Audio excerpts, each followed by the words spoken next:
I was stunned, and I felt really inept intellectually to be able to stay with him. In the pantheon of rock and roll, some legends are built on talent, others are built on secrets. For Eric Clapton, the man they called God, his legacy was forged in the fire of both. You know the name. Slow Hand. The genius behind Layla. The soulful icon who brought the world to tears. He's a 3-time Rock and Roll Hall of Famer. To millions, he remains the undisputed king of the blues guitar. But concealed by the sold-out stadiums and platinum records exists a darker truth. A more volatile reality. A carefully hidden history of bitter rivalries and personal vendettas so intense.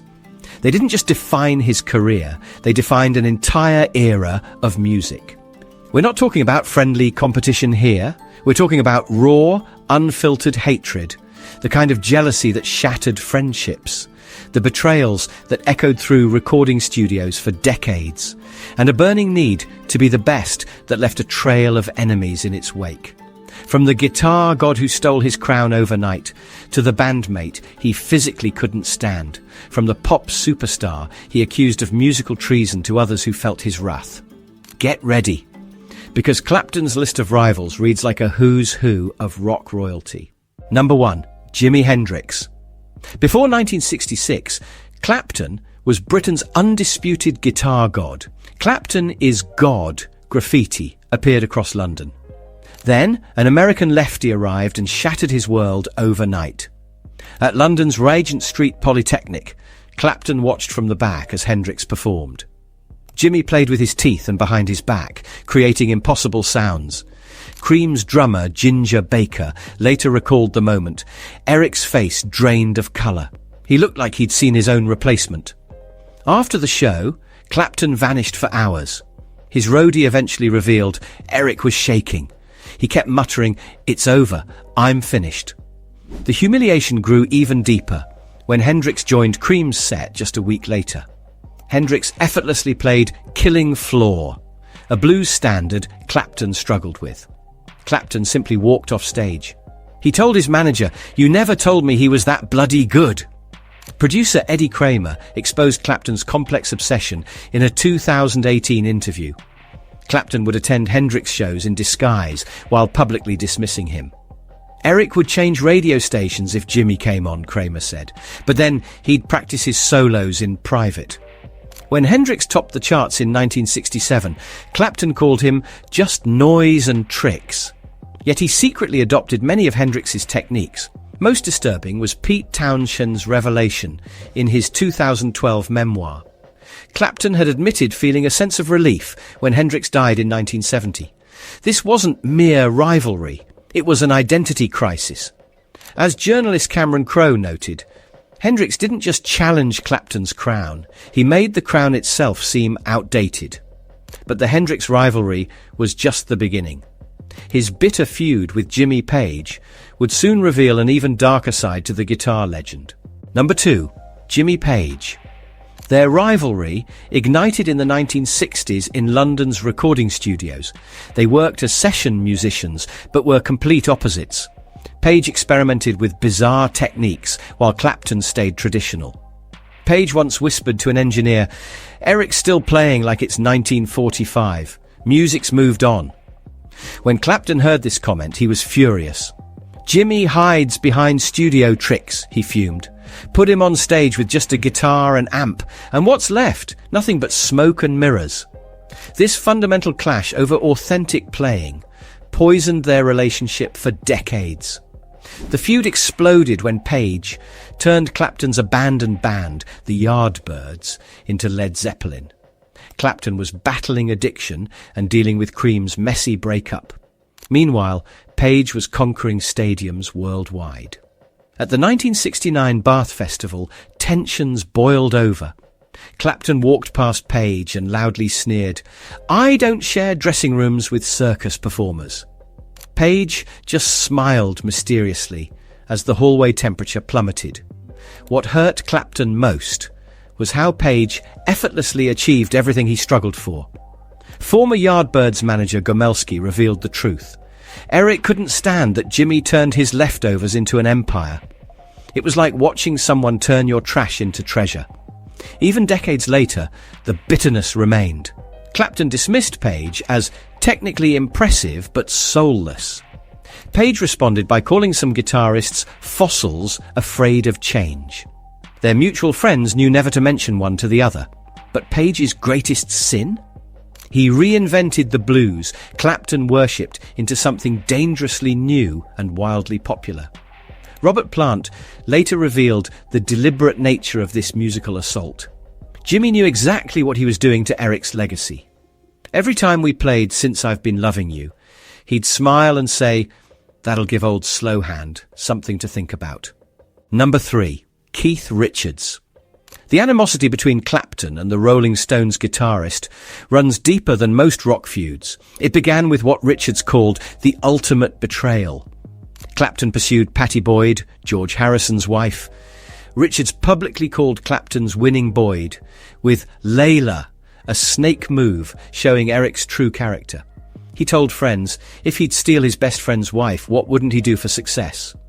Their musical philosophies also clashed. Clapton was the perfectionist, while Richards embraced a raw style.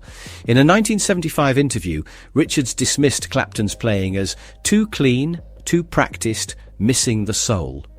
Meanwhile, Clapton privately told his band that Richards couldn't play sober. He added that Richards relied on the same 5 riffs for 20 years. Their battles with substance abuse only intensified the rivalry. When Clapton discussed recovery, Richards mockingly told Rolling Stone magazine, "Eric hides behind redemption stories while I face my demons head-on." Engineer Andy Johns revealed something telling. Clapton refused to work in studios where Richards had recorded. He hated the lingering smell of Keith's cigarettes and attitude. The tension grew so legendary that promoters never booked them at the same festivals. Their mutual friend, Ronnie Wood, was caught in the middle. He attended separate celebrations for each. It was like having divorced parents, Wood admitted. This rivalry represented 2 opposing approaches to rock stardom. Richards was the outlaw, while Clapton sought respectability. Though occasionally photographed together at industry events, insiders described something chilling. A chill that could freeze hell descended when they crossed paths at a 2018 tribute concert. The most telling sign of their enduring hatred. Neither has ever covered the other's songs, the ultimate rock and roll insult. Number 4, Ginger Baker. Cream created rock classics, while Clapton and Baker shared nothing but pure hatred. Their legendary music concealed rage, resentment, and violence. Road manager Tom Keylock revealed their confrontations often turned physical. Eric would hide to avoid Ginger's outbursts, he said. In San Francisco, Clapton grabbed me and demanded either that maniac goes or I walk. Their loathing somehow produced musical brilliance. During the recording of Sunshine of Your Love, engineers had to separate them. Baker had hurled a drumstick at Clapton's head, yet that very tension created the urgent rhythm that made the song iconic. Ginger was completely unhinged, wrote bassist Jack Bruce. Eric was terrified of him. I once saw Ginger chase Eric with a knife just for suggesting his drumming was too loud. By their 1968 farewell tour, they refused to even acknowledge each other on stage. At Royal Albert Hall, Clapton positioned amplifiers as a physical barrier between them. Baker later told Rolling Stone, "Eric was a coward who couldn't handle musical confrontation." Meanwhile, Clapton told friends, Ginger wasn't just difficult, he was dangerous. It was like having a time bomb on stage. Their hatred ran so deep that at their 1993 Rock Hall induction, organisers kept them separated. When asked about reuniting, Clapton said, "I'd rather cut off my hands than share a stage with that man again." Producer Felix Pappalardi revealed the truth about their dynamic. Their hatred created a strange magic. They pushed each other to extremes, creating something beautiful out of pure spite. Number 5, Frank Zappa. The feud between Clapton and Zappa represented a fundamental clash of musical philosophies. Clapton championed blues purism and technical mastery. Meanwhile, Zappa pushed boundaries with experimental compositions that challenged rock traditions.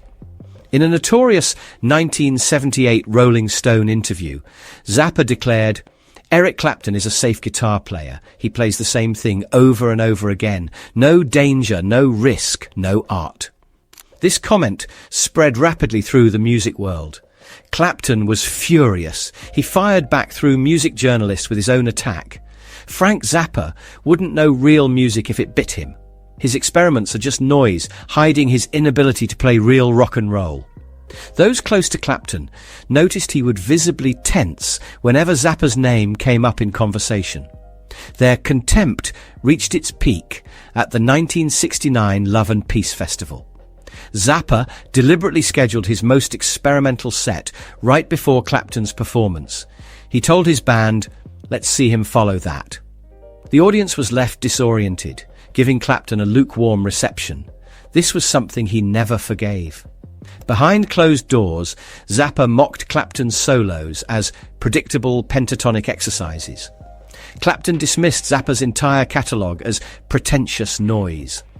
Their animosity ran so deep that producers knew better than to invite both to the same event. This hatred symbolized the larger battle in rock music, tradition versus experimentation. Even after Zappa died in 1993, Clapton refused to offer any tribute. He told friends, "I have nothing to say about him that wouldn't be inappropriate." But here's the real shock. Zappa's personal journals revealed he'd secretly attended multiple Clapton concerts in disguise. He was studying the very technique he publicly ridiculed. This musical war continues to divide fans to this day. Number 6, Phil Collins. The pairing of blues purist Eric Clapton with pop star Phil Collins quickly soured. Collins played drums and produced tracks on Clapton's 1985 album, Sun. Studio insiders revealed tensions flared as Collins pushed Clapton toward a slick, commercial 80s sound. "I felt like I was being packaged," Clapton told a friend. "Phil wanted to turn me into some kind of pop act." Their conflict reached its peak during Live Aid in 1985. Millions watched what seemed like a seamless performance, yet backstage was frigid enough to freeze hell over. Clapton demanded blues arrangements, while Collins pushed for radio-friendly versions. Former Columbia executive Martin Davidson revealed the deeper issue. Eric felt Collins was using him as a vehicle for his own production style. He was creating another Phil Collins hit rather than an authentic Clapton record. The final blow came when Collins told a British magazine that Clapton needed to move beyond endless blues noodling to stay relevant. The Collins-produced tracks sold well. However, blues fans accused Clapton of selling out. He privately called this period "selling my soul," and later spent years deliberately returning to his blues roots. This wasn't just a personality clash. It represented the eternal battle between commercial success and artistic integrity. Clapton eventually reclaimed his blues crown, yet those closest to him say he never forgave Collins for the ultimate betrayal, trying to change his musical identity. The rivalries that forged a legend. The guitar strings of hatred have played a haunting melody throughout Eric Clapton's legendary career. The blues riffs and soulful solos we worship conceal a man shaped by bitter rivalries. These rivalries defined generations of rock music. These weren't mere disagreements, they were epic battles that changed rock history. Hendrix dethroned the guitar god. Baker's explosive presence both created and destroyed Cream. Each conflict reveals the painful price of musical immortality. What makes these feuds truly fascinating is how they forged Clapton's identity. Each rivalry pushed him in a different direction. Hendrix forced him to innovate. Page deepened his blues purism. Richards challenged his authenticity. Collins drove him back to his roots. His greatest music emerged directly from these emotional battlegrounds. Perhaps most revealing is how Clapton's hatred often masked profound respect. His bitterest conflicts came with those whose talent he secretly admired. These were musicians who threatened not just his status, but his very identity as an artist. The line between rivalry and reluctant admiration blurred with every backstage confrontation and public snub. These relationships prove that timeless music often emerges from darkness. The melodies that moved millions were born in studios thick with tension. Jealousy and competitive fire fueled creativity, proving that sometimes the most beautiful art comes from the ugliest emotions. Embedded in those iconic notes is a complex network of rivalries that pushed a guitar legend to his creative limits.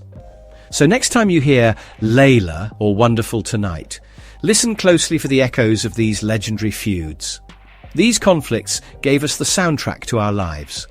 Don't miss our next shocking revelation about your favorite music legends. Hit subscribe and the notification bell now for more hidden stories about the songs and stars you thought you knew.